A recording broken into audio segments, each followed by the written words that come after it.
Thanks for joining us this evening. I'm sure everybody's had an extremely busy day. We have put together a program that we believe is extremely thoughtful and one that maximizes the time that you're investing into this program tonight. And as always at Cornerstone, we ask you to go ahead and hold us to that truth and make sure that we continue to go ahead and deliver for you at every opportunity that we have to interface with a very important audience and site of care within oncology. Next slide.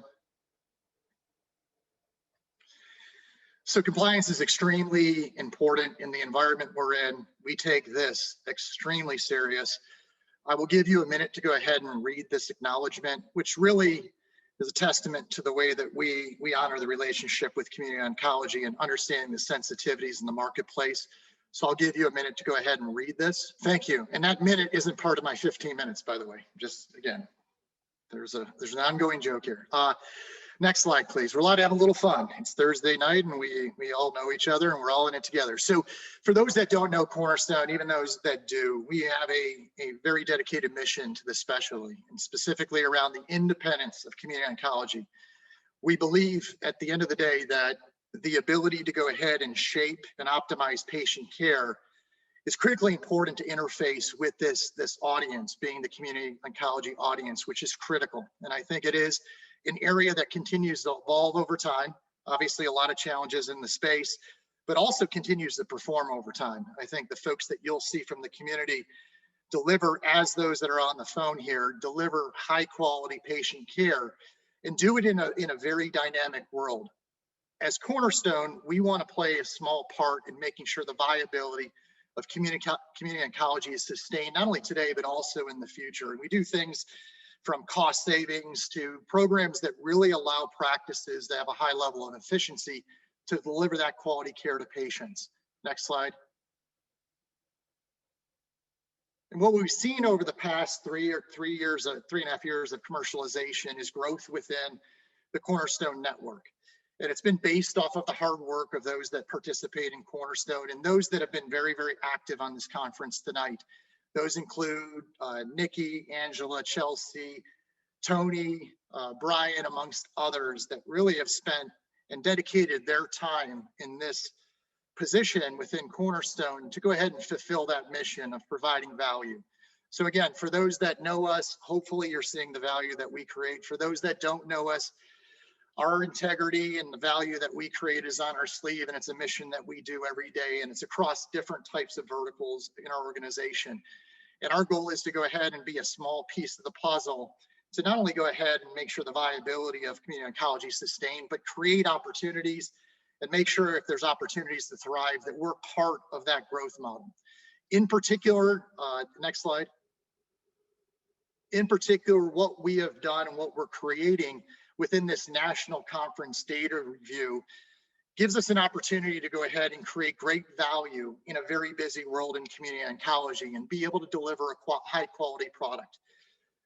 We have seen, based off of a previous conference, that there's an appetite for the community treaters, and we will continue to go ahead and deliver on the promise of creating something of value and something that is efficient and also time sensitive to your busy worlds. Next slide. And that is this Applications for Community Oncology, a national conference data review. The concept itself is pretty intuitive, which is there is so much data that is coming out in community oncology that it's overwhelming sometimes for community treaters. And sometimes it's not created in a format that's applicable for community treaters.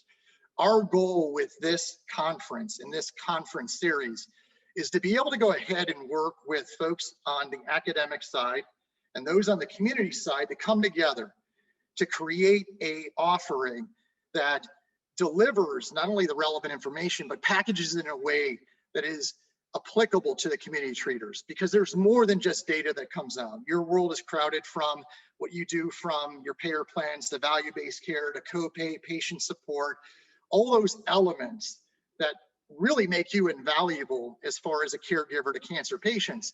We want to play that role of making sure that we can take this information as timely as it can and distill it in a format that makes sense and is relevant to all those that have decided to go ahead and participate tonight.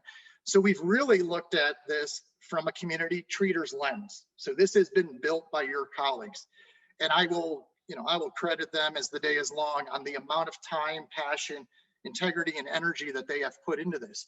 But we've also coupled that with community or academic key opinion leaders that really on the forefront of understanding where the evolution of the care plan, both on therapeutics and management within various solid and liquid tumors, and being able to couple those together and create an environment where not a lot of you have seen this over the past 2 to 3 months, to be able to create a platform here that delivers on the promise of something that's relevant for all those that have agreed to participate tonight.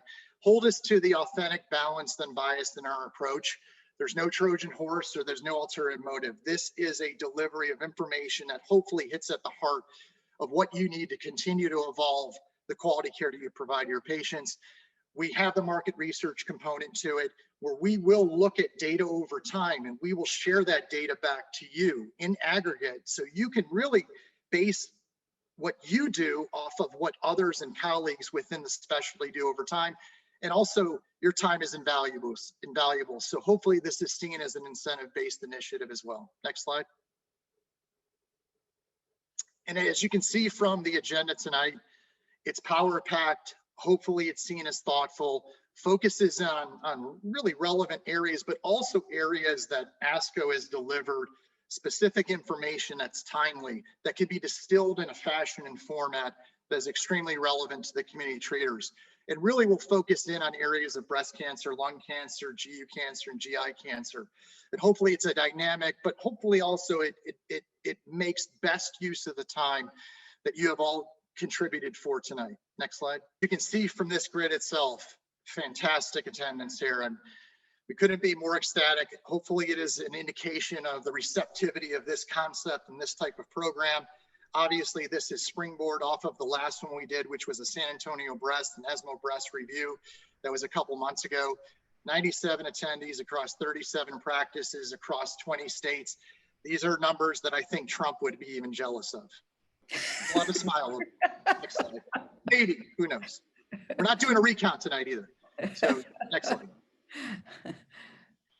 And when we say longitudinal market research, it's one thing to go ahead and ask the questions, and another thing to ask questions that are relevant. But the third part is critically important, which is, what do we do with this data? And I'm going to share with you just 3 pre-meeting survey slide responses, and we will share this data with you. It just talks with this one is, there has been a great impact on the community treaters over the past 18 months with COVID. You didn't shut your doors down, which is a credit and testament to you all. And I applaud you and your staff for what you were able to weather. But it really speaks to this opening up, which is the opportunity of growth, being able to facilitate that, understanding what that marketplace looks like and how these residual dynamics of COVID are still affecting the practices. And we not only share this with you just to go ahead and show you what you and your colleagues are saying, this is part of the mission of Cornerstone, which is, can we play a role in areas that are relevant to the community practices we serve? Next slide. Another slide specifically looks at the growth within the model. This is very exciting, quite frankly, is we didn't know, we knew where COVID started. We weren't sure where it was going to end. And I'm not even sure we're actually through the finish line. But that being said, this tells me there's optimism in the space. There are people and practices are thinking forward, and we want to be part of that conversation. And it's very exciting to go ahead and see the optimism within the space. Next slide. And speaking about this function itself, if everybody attended ASCO virtually or attended Chicago in past years or future years and really immersed themselves and had the time to immerse themselves in ASCO, maybe this wouldn't be as relevant. But again, in the world that we live right now, where it is a volume-based world and what's in front of you is most important, as you can see here, there are some that did participate to some degree, but there's a large majority that haven't. So our goal is to go ahead and fill the gaps, to be time efficient, to deliver information again that's packaged in a way that's brought together specifically by community treaters for community treaters, with a partnership with academic KOLs that have a vested interest in elevating what is done from a treatment and management from a community setting.